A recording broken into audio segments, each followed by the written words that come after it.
ఈ ఇందిరమ్మ ప్రభుత్వంలో పేదోళ్లకు ఏవైతే మంచి కార్యక్రమాలు చేయాలని ధనిక తెలంగాణ రాష్ట్రాన్ని గత 10 సంవత్సరాల్లో పరిపాలించిన ఆనాటి ప్రభుత్వం అప్పులు కుప్పలు నింపిన పేదవాళ్లకు చేస్తానన్న అభివృద్ధిని సంక్షేమాన్ని ఎక్కడా తగ్గకుండా తల తాకట్టు పెట్టైనా ఈనాటి మన ఇందిరమ్మ ప్రభుత్వంలో గౌరవ ముఖ్యమంత్రి రేవంత్ రెడ్డి గారు అనేక సంక్షేమ కార్యక్రమాలు పేదవాళ్లకు ఇస్తున్నారు.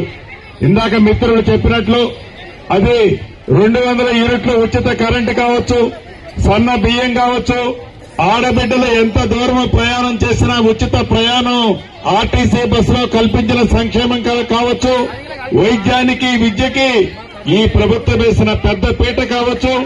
అంతేకాదు ఆనాడు 10 సంవత్సరాల్లో పేదవాళ్లకి చిన్న కోరిక ఒక ఇల్లు కట్టుకోవాలనే కోరిక.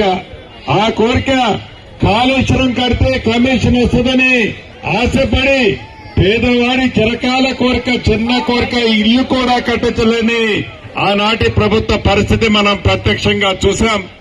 ఈనాడు ఏదైతే గౌరవ ముఖ్యమంత్రి రేవంత్ రెడ్డి గారి నాయకత్వంలోని మన ప్రభుత్వం సంక్షేమ కార్యక్రమాలతో పాటు పేదవారికి ఇచ్చిన హామీలో భాగంగా తప్పకుండా అర్హులైన ప్రతి పేదవాళ్లకి ఇందిరమ్మ ఇళ్లు ఇవ్వటమే కాకుండా ఆనాడు స్వర్గీయ జనార్దన్ రెడ్డి గారు ఈ ప్రాంతానికి ప్రాతినిధ్యం వహించినప్పుడు అనేక మంది పేదవాళ్లకి ఇళ్ల స్థలం ఇచ్చారు. ఆనాడు ఇళ్ల స్థలాలు కూలగొట్టే పరిస్థితి ఉంటే